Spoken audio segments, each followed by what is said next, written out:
Well, good morning, everyone. It's been tough for me to figure out when to find a time to post my videos. And so here I am thinking, you know what, maybe car chats are good. Maybe it's time for me to start using the drive time that I have. I spend a lot of time in the car. I travel around the state of Minnesota a good chunk of the time. And I never really said much of what I do, but I do in-home therapy with people, so with kiddos mostly. So I'm kind of in between places a lot, and so this seemed like a good time to share my thoughts, whatever I've been having this week.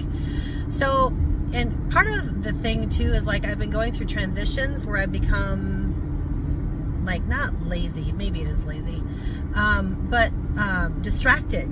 Like I've been feeling very distracted lately with all the things going on. And so trying to figure out where all that's coming from, focusing on what the important things are in life each day. Like, but it's been very distracting with a lot of things going on. We were at a wedding in South Dakota this last weekend. This coming weekend, starting on Thursday, I'm driving to Colorado with my youngest daughter, who's 22. And moving away from home, that's a little bit of a heart wrencher, to have your youngest baby taken off for the wild blue yonder, to travel to live in Colorado with. She knows a couple people there, but she's just moving to Colorado. Good for her, right? I've always told my kids, hey, before you get settled down and decide to get married or start a family or whatever, travel, do your thing. Go enjoy life. Go see the world.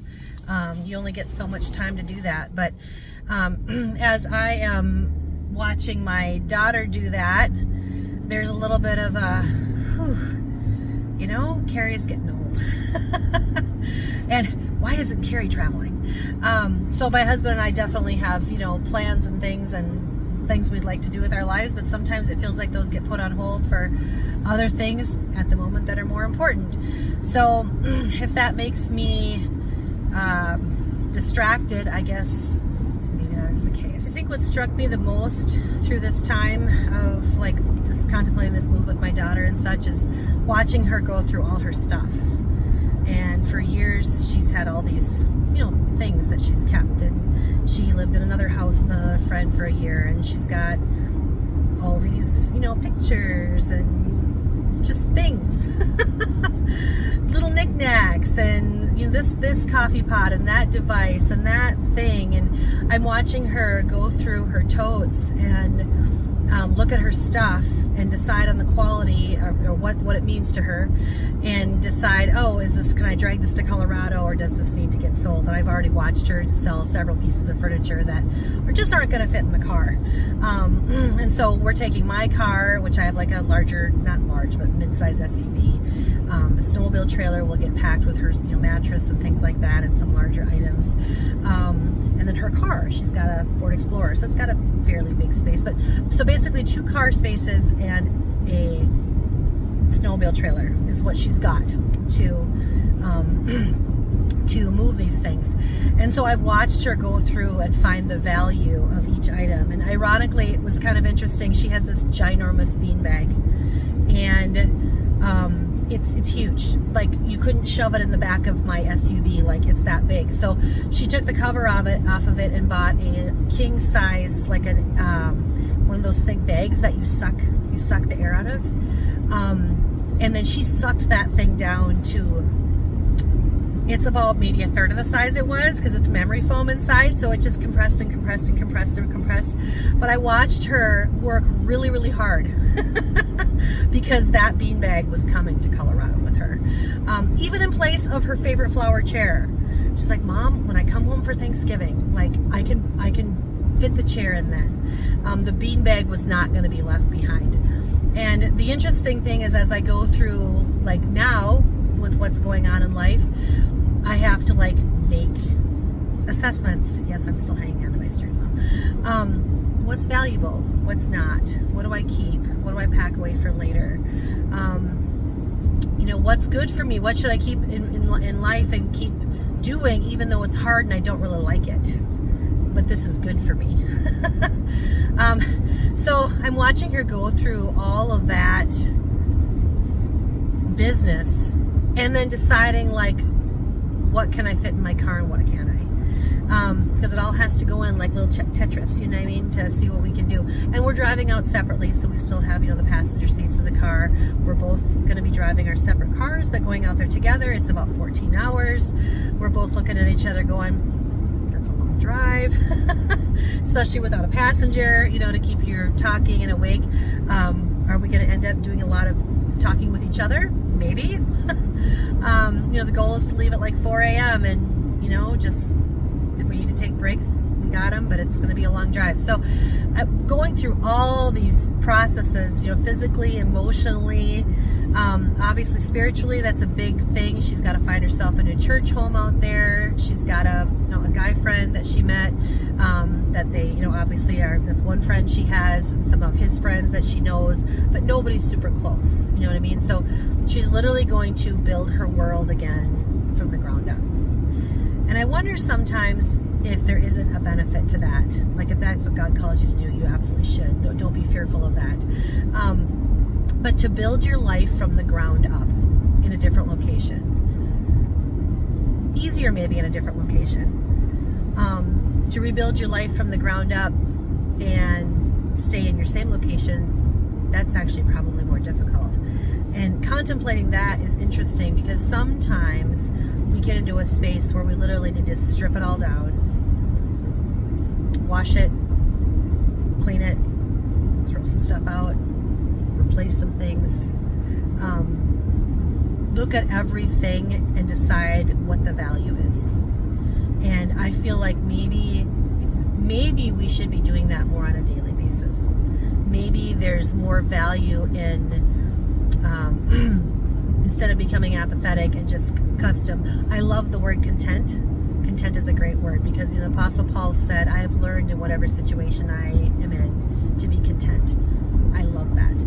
However, there's a flip side of contentment that means apathy, or I'm no longer pushing myself to learn more, become more, be better, listen to God daily, every minute of every day. Like, I'm not pushing myself anymore. That's a problem. That's no longer contentment. That's something else. And that can be something really ugly. That's where the devil wants us. He wants us busy. He wants us apathetic. He wants us not motivated to keep pursuing Jesus with everything we have. And so there's a part of what is going on in my life right now that I'm looking at with excitement because I'm seeing my daughter start out on this new journey. And then I look at my own self and I'm like, maybe this distracted feeling I've had to the point of not posting a video because I can't figure out when the heck I'm going to do it, and I get distracted with a million other things. Maybe I need to start making ways to make things happen. Maybe I need to start cleaning my closet emotionally, spiritually, mentally. maybe there's a time for that I need to evaluate every day. It's an interesting question, and I feel like that is one that would be better addressed individually. We each have to kind of address where we're at with that. But I think it's time to challenge ourselves to, what do I need to challenge myself with daily, weekly, monthly? So I started out this conversation today about being distracted because I feel like that is where I have been. And I guess my thought to leave you with today is that we can be physically, emotionally, and spiritually distracted. And no matter where you are, you can teach yourself or learn to stop. To give yourself a pause and go, okay, God, where is this distraction coming from? What do I need from you? What do I need from myself? The old quote, I'm sure you guys have heard this before, but it says, if the devil can't keep you sinning, he'll keep you busy. I think I said it right.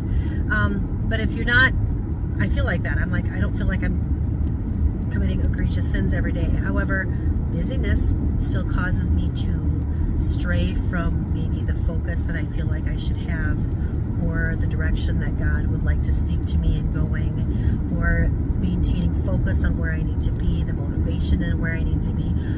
He'll keep me distracted. And that's probably a sin too. So I'm going to leave you with one scripture verse today.